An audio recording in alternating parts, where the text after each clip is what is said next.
Cut this. Welcome back. Yani, what a story. I've got to celebrate Fakii. Because Yani, as I was telling him, I thought the drama and the thriller was the movie, but kumbe, the thriller was the behind the scenes, the making. I want to celebrate him and just say, first and foremost, a big ups, because I feel like aspiring filmmakers, people who've never had experience, can look at your journey and have an understanding of what to do, and also learn from your mistakes what not to do. You know, learn that the impossible is possible. Even those within the industry can be like, if this guy who was not even in the industry, film industry, is coming in to fight and be this change, what more us who are in the industry? And I'm not saying that they're not doing it, but I feel like you've just sort of been like a tower. Big up to everybody who supported you along the journey, and those even who've made it rough for you. Okay, lessons. I'll say, I think I got home on a Friday. I remember even I was with Giuliani like the day before. I was like, yeah, let me just go. I'm going home today. My plan is... And remind me to tell you something about Giuliani and 40 Sticks. Okay, so, my plan is to watch this thing. So I get home and watch, and you're actually right. I felt like this thing had elements, you know the way guys say thriller? Me, I'll even add the word horror. It had elements of that thriller, that, I'm scared. Like, you get things that I had never experienced, honestly speaking, before in a Kenyan movie. Again, it also I'm also challenging myself to go and watch Disconnect. And what's the other one by Nick Mutuma? Sincerely Daisy. I'm going to actually do that, because I'm one of the guilty people. As a Kenyan, I'm guilty in my consumption of video Kenyan content. And I want to be the first one to just say that, hey, after hearing this story, I need to change. But I thoroughly enjoyed it. To be honest. Thank you. And was impressed, because that's not at all what I thought the movie would have been like. Thank you. Thank you. And my wife is still a bit scared of watching. She got some, which for me is a compliment. Yeah. About meaning how what it is in terms of going out of the normal genres. So let's talk about it from now, the point where the movie goes live on Netflix. Amma, is there more you want to talk about in the celebration? So just as part of, like, because you mentioned Giuliani, I have to say this. So there's three people who I spoke to when I was doing the film, and before it actually went on to Netflix, where I was still thinking about the whole theater angle. And these three people are Giuliani, Senator Sakaja, and Jaguar.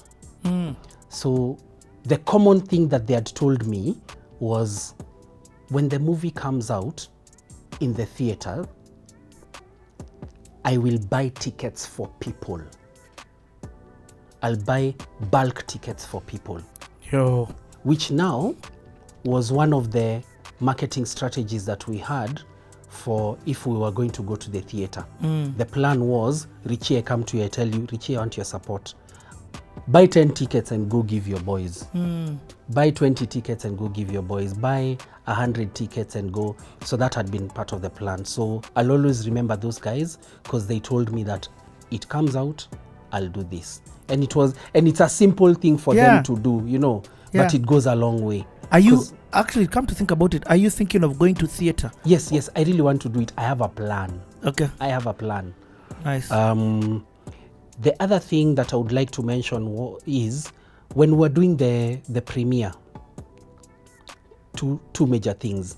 Number one, you see now, when KFC told me we have Prestige, but go and talk to them now about delivering the film to them, so that, let me tell you, the format that they told me for cinema, I wasn't prepared for. So I had to go back now and do another render. Like, give me an example. What format did they want?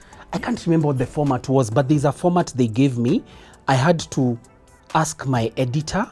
Then my editor was like, download this program, then put in the file into that program, then select this option, and then now let it run. Oh, I get. So then you have to let it run.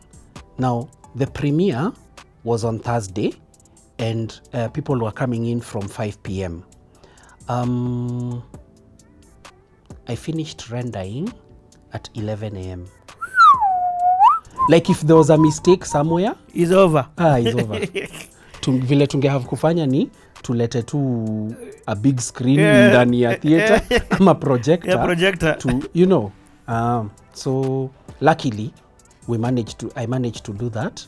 I hardly slept that time because of that I was doing at night, and then delivering it, then making sure the venue was ready, because now the point of event management we had to do on our own. I get it. So now remember, this time I'm happy but I don't have chums.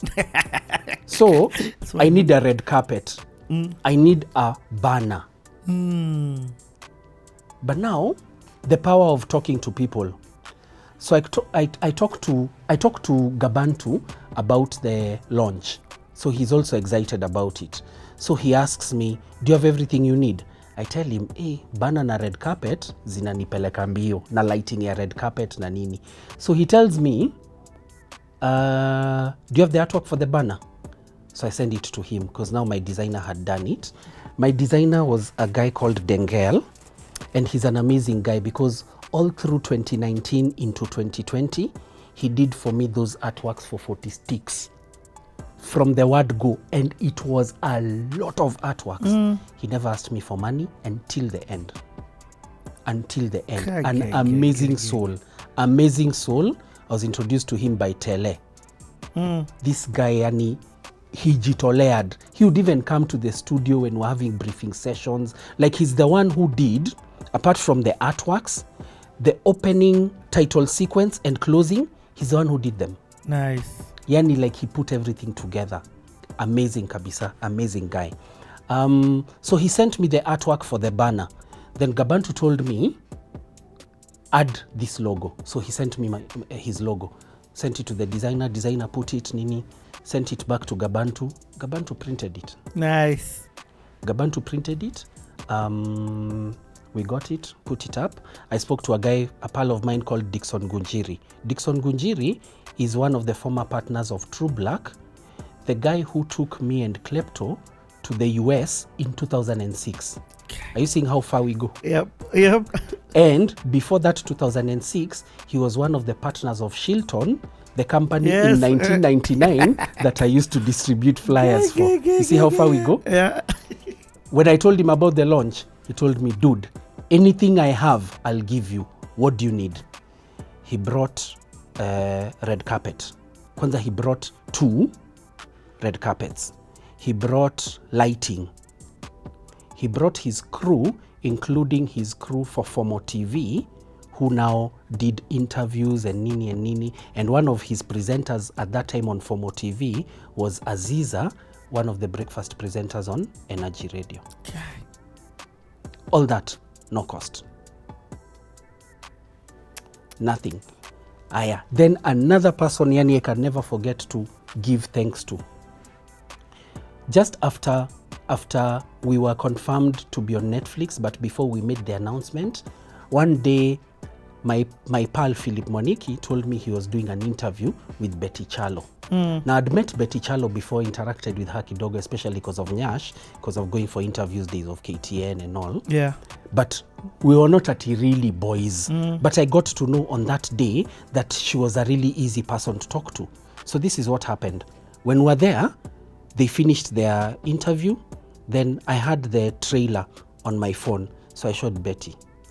When she looked at it, she was so jazzed. She was like, Fakii, me, I've always wanted to be in a movie, and even if it's a small role. So please, your next one, please. So I was like, sawa. Then she asked me, so this one? Told her it's going on Netflix. Yani, she was so happy. Yani, she hugged me. You'd have thought she was part of the crew. So she asked me, so what's the plan? When are we going public with it? You know, now she's in gear. Yeah. When are we? You know, and I was like, I love it. I love words like we. So, so I told her, so when we started inviting people for the premiere, I invited her. Nice. So she confirmed. Then, the night before the premiere, she called me. I can never forget this. Betty called me at like 11 p.m. and she was like, Aki, I'm sorry if I'm calling you late. Tell me I'll call you tomorrow. I'm like, no, it's okay. So she asked me, can I please come with my crew for the premiere? It's just my camera crew. They won't even go into the theater because that time we were limited in terms of how many people could go into the theater because of social distancing and all that. So she was like, they won't even go into the theater, they'll just come with me. So I just said, sawa. Betty Chalo came with a camera crew. Betty Chalo came onto the red carpet and did interviews with cast and crew. She came into the theater, watched the movie. Luckily, we still had some allowance of space, so her and her crew came in, watched the movie. Betty Chalo stayed until after the end of the movie and interviewed the cast and crew and some guests after. Whoa.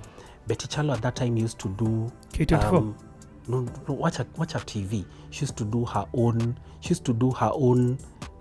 show episodes every week. On YouTube. On YouTube. Okay, yes. She did a whole episode on just 40 sticks.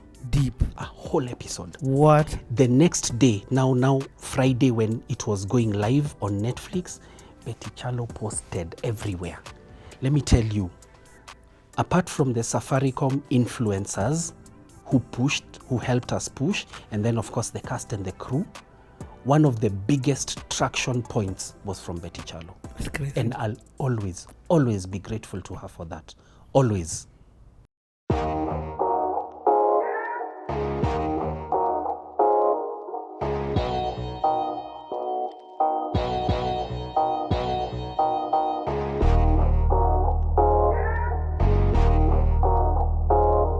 What's up, guys? Welcome to BK Lately, and today, as you're heading out to Prestige right now, there is a friend of mine called Fakii Liwali.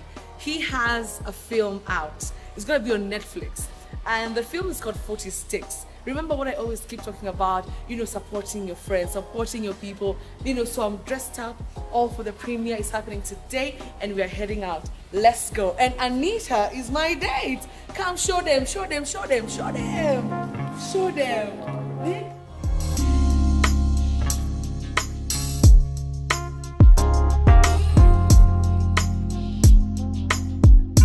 Alright, so guys, we finally made it. A bit late, but we're here. So I'm super proud. This is my friend Fakii. Yo, what's up? So let me tell you a short story about Fakii. So the time that we went to Ethiopia to pick the World Cup. Yeah, it was actually one of the people who was behind me going. Do you remember how we had so much fun? Yeah, it was so much fun. It was so amazing. Yeah. And you've been doing this. So 40 Sticks. Tell us about 40 Sticks. So 40 Sticks is a thriller feature film. Kenyan, fully Kenyan. The theme of the film is freedom. So the story behind the film is... That's crazy. And let me tell you, this is not a single coin was exchanged.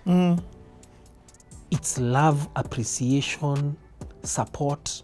Okay, I don't like using that word support. But yeah. Support from the good side. Yes, I get it. Roho Safi. Yeah, yes. What she did was beautiful. Okay, so you guys now, again, I'm going back to this question. So this thing officially goes live and responses start coming to you. First of all, does it hit you that must have been now the ultimate point of Usai? Like, I'm going to Netflix and that 40 Sticks was the this story is so nice that I've had it like this. It started from script writing. It's that I remember reading it on the synopsis. This is that thing, and this is, you can use the words my movie, and my movie is on Netflix. Let's talk about that part. Let's talk about that part. Remember, one of the 4 things I'd mentioned was marketing, right? Yes. For a long time, and I have to say this on camera, for a long time, I kinda despised Mugambi.